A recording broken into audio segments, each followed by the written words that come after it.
morning, everyone, and welcome to my Q&A with Quain Ahmad Bevans and Quain Bevans, aka my older brother. So I know I saw you this morning, but tell me how you feeling today. I'm feeling pretty good. Hungry, tired, but happy to be at my old high school. You know what I mean? Being that I graduated in 2009. Yeah. 10 years ago. Damn, I'm getting a little old. Yeah. So tell me a little about yourself. So, as you know, for most of your life, if not all your life, my name is Quain, but I go by Chef Beans. That's where the chef hat comes from. Not solely for the things that I cook up, but for the conversations that I cook up and helping people be intentional with everything that they consume, not just hot dogs and pizzas, but energy that they allow in their atmosphere. Okay. So I know you joined a fraternity when you was in college, so tell me a little bit about that.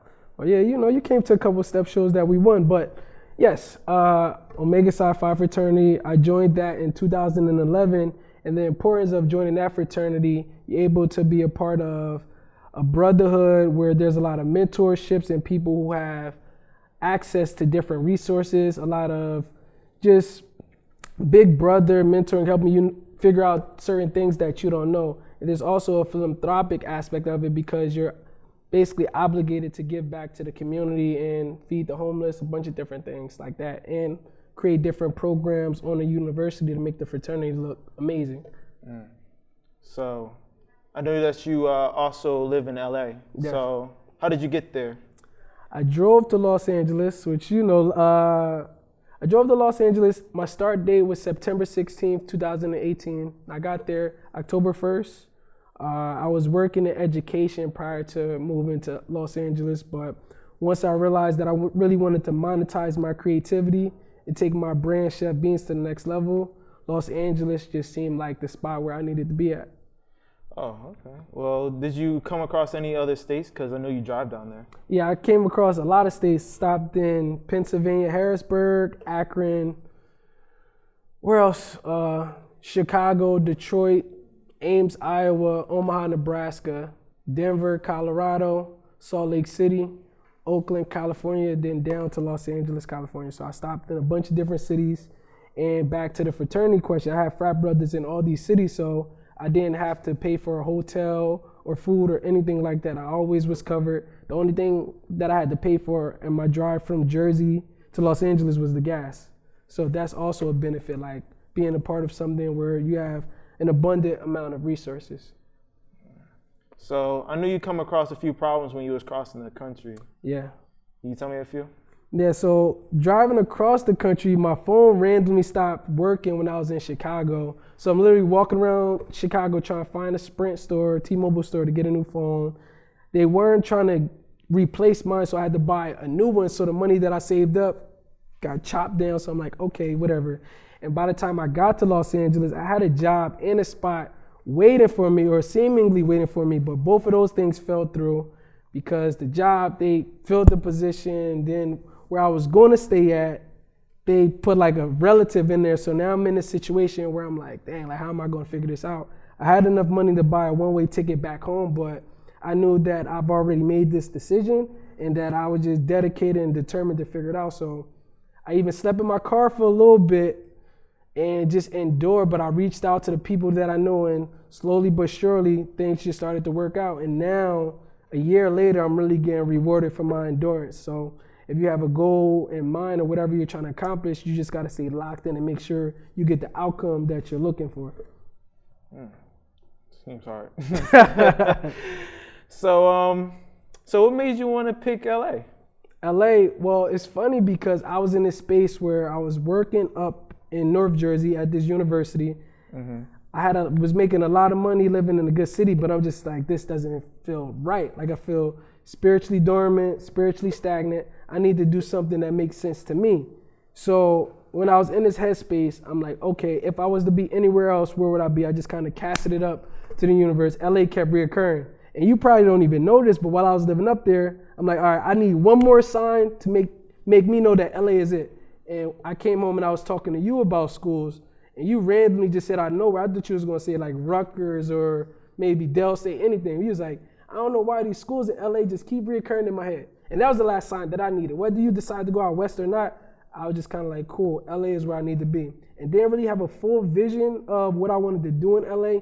I just knew what feeling and lifestyle that I wanted to live. So that's how LA was kind of like my final stamp. You don't even know, you was the last clue. I'm like, oh, all right, I'm gonna lean into that. Great. So tell me if like mom or dad left any messages for you, or if they were a little upset about you moving. Nah, like I've never really had any problems or anybody worrying about if I'm going to be okay or if I'm going to make good decisions, because I've always made good decisions. So when I told them about it, it's not more so like me asking like, do you think I should go to LA or not? It's more so me being like, this is what I feel as though I need to do in order for me to take a step towards my higher self. So I would like support, and when I think about support from family and things like that, I would, a person would like it, but I don't really need it, because it's like once I have my decision that's locked in, I'm going to figure it out. But we come from a very supportive family, so it's like, nah, like it was just kind of like, okay, let us know if you need anything, but we know at the end of the day, you're not going to get lost in the sauce out there, because you've always been a pretty great independent thinker. All right, Quain Bevans. So tell me what made Chef Beans. So Chef Beans was created, in high school, my nickname was Q Beans, Quain Bevans. My boys started calling me Q Beans. Chef Beans was created from going to a cookout. One of my frat brothers randomly gave me a chef hat. I put the chef hat on, and they was like, oh, you're not Q Beans no more, you Chef Beans. So I just kind of was taking that nickname. Then I'm like, okay, how can I make this make sense? I've always been a creative on different social media platforms, so I kind of started off as like a superhero thing, like, oh, I have a problem, can somebody save me? Then I had like this intro music, Chef Beans would come save it. Then I'm like, I can actually make money off of this, because a lot of times people come with ideas, they let them go, then someone else would come up with the idea and they're like, dang, I thought of that. I'm like, no, this makes sense to me. So I just started building it brick by brick, and now Chef Beans is a whole live company that does production, sells merchandise, and positively impacts people to have the courage to be courageous. Crazy. Can you explain Be Intentional?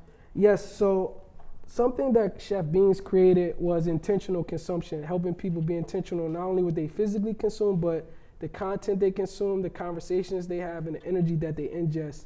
So my Be Intentional shirts are just an active reminder to help people to add intent to everything that they do, because sometimes people just go into situations waywardly or just kind of like floating, but if you kind of put yourself in a reflective space, like, okay, what am I trying to get out of this decision that I'm trying to make? You kind of figure out, okay, what are the pros, what are the cons, what am I trying to get out of this? That kind of helps you to live a more intentional life. So it's the size that it is because I want it to be loud. I want it to be a very loud reminder to add intent to everything that you do. Can you explain the chef hat also?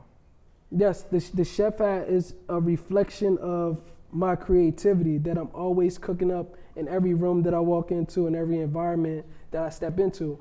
We cooking up the conversation right now. You don't even know you on the skillet. You on the skillet, you sweating on the table. You know what I'm saying? You don't even know you on the skillet, but that's where the chef hat comes in at, because I want to stand out in the room. Like, why does this guy got a chef hat on? So if someone's brave enough to ask me the question, they're already in the blender. Because I'm gonna tell you about myself. And they're like, oh, this guy is pretty cool. I know at home you explained your merchandise. Do you mind explaining it right now? Yes, so I have the Be Intentional shirts right now, which are available on www.chefbeans.com with a Z. But also, they're about to sell out soon, so my next drop isn't going to be until December. But this is just the first piece of one thing that I'm cooking up. I'm also going to produce a book, a children's book, a podcast, a lot of different things, because yes, I am exactly who I say I am, which is Chef Beans, who comes through with the mental cuisine. Thank you for watching Q&A with Q&A. Yes, and just remember, continue to be great, continue to be mindful, but most importantly, be intentional. Now you have the recipe to all that you need.